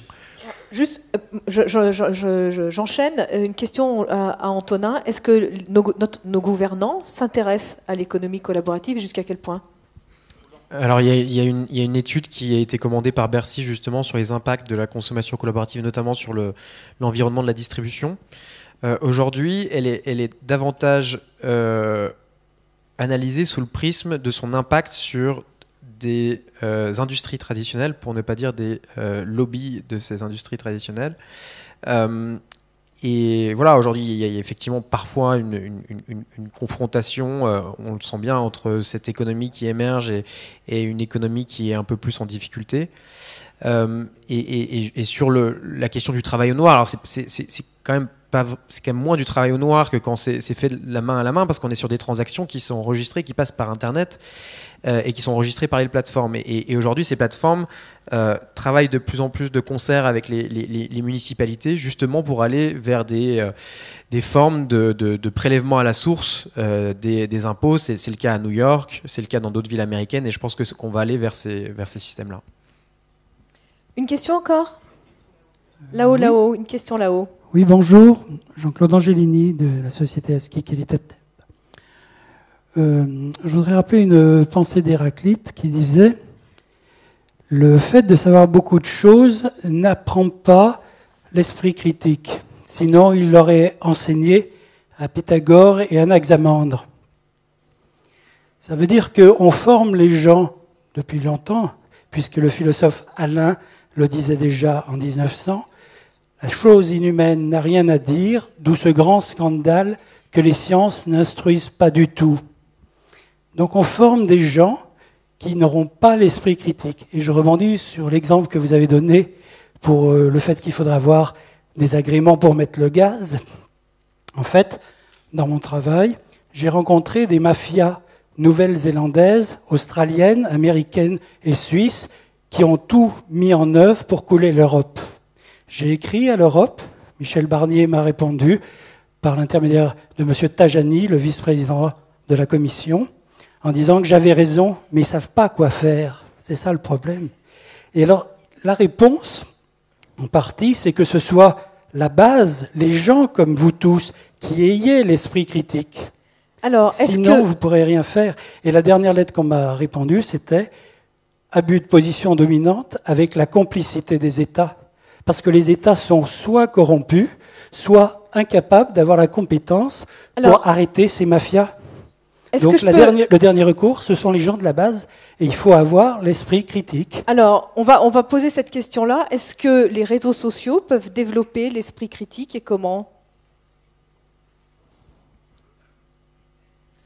Les réseaux sociaux peuvent nous enfermer dans une bulle où on est uniquement informé par des gens qui pensent comme nous et où petit à petit on va être dans ce confort idéologique complet de n'avoir autour de soi que des médias qui vont dans le sens de nos opinions. Et néanmoins, je pense que les réseaux sociaux, par la diversité des points de vue qu'elles permettent d'exprimer, sont beaucoup plus un facteur de questionnement, de mise en cause de notre propre confort intellectuel que les médias traditionnels ne l'étaient. On avait 1 ou 2 médias, et aujourd'hui, n'importe quel adolescent, lorsqu'il veut s'assurer de la validité d'une information, va aller consulter 4, 5, 6 sources. Et la diversité des points de vue est un bon outil pour développer cette sensibilité à l'esprit critique. Mais l'école pourrait tout de même jouer un rôle important. Et c'est un peu tragique quand je vois la manière dont mes enfants reçoivent exactement la même instruction, avec parfois les mêmes bouquins que ceux que j'avais il y a 30 ans de cela.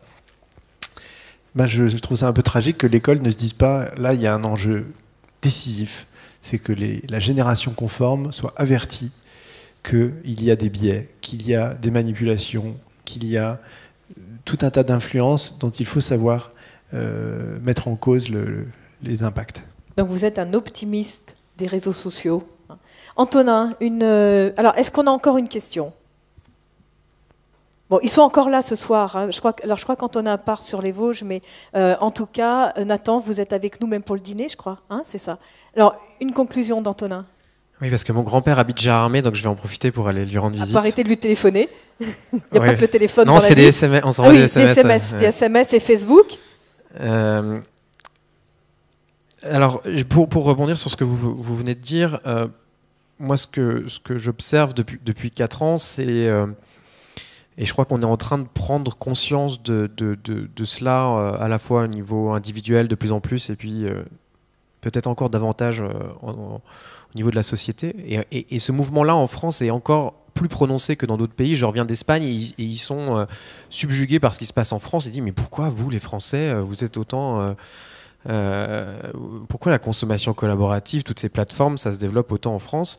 Et moi, mon analyse, elle vaut ce qu'elle vaut, c'est que je crois qu'il y a une fatigue en France de la centralisation, de la hiérarchie, de ces petits chefs qui nous imposent un modèle de pensée, de cette élite qui est la même depuis 30 ou 40 ans.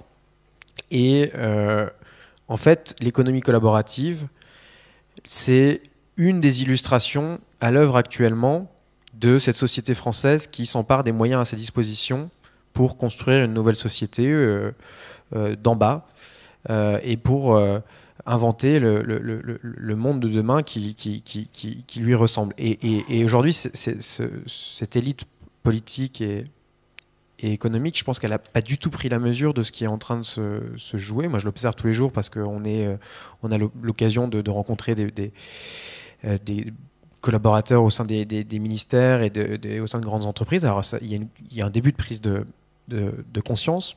Et ce qui manque aujourd'hui, en fait, c'est de raconter le monde qui vient. De se donner une vision de la société à horizon 10 ou 20 ans et de se dire que la France, elle a probablement un rôle de premier choix à jouer dans ce monde qui vient. Et en fait, ce qui manque, c'est une vraie vision politique de ces transformations. Et moi, je n'ai pas les clés de tout ça, mais je pense que à l'échelle individuelle et collective, il faut qu'on se pose ces questions et il faut qu'on invente ce monde qui nous tend les bras. Eh ben, c'est ce que nous sommes en train de faire. Nathan, votre dernier mot. Moi, je dirais que chacun de nous a une responsabilité. On peut être spectateur de cette interface vers le nouveau monde qui est en train de s'inventer. On peut laisser à des jeunes Californiens ou jeunes New-Yorkais le monopole de la fabrication des instruments de ce nouveau monde, où on peut se dire... Nous, on a des trucs à dire. On a un joyau qui s'appelle la laïcité. On va le défendre. On va prendre la parole. On a un joyau qui est le mutualisme. On va le défendre.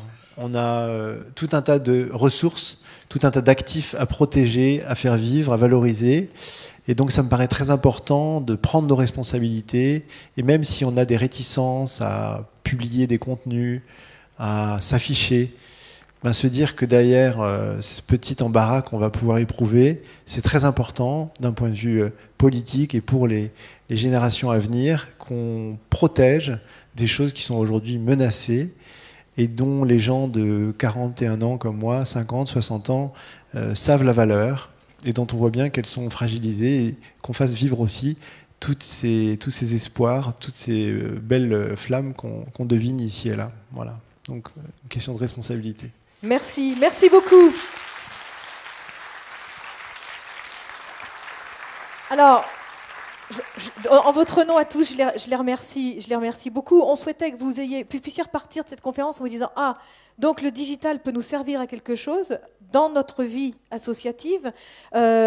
Agir ensemble, c'est aussi un début de cette vie communautaire. Et puis notre forum, c'est aussi évidemment notre forum, notre colloque, notre assemblée générale et cette conférence débat ce soir, c'est évidemment aussi le réel de notre vie associative. Parce que vous l'avez bien dit, Nathan, les réseaux, les solidarités, le collaboratif, il y a évidemment ce qui se passe sur le digital, mais il y a aussi évidemment ce qui se passe dans le réel.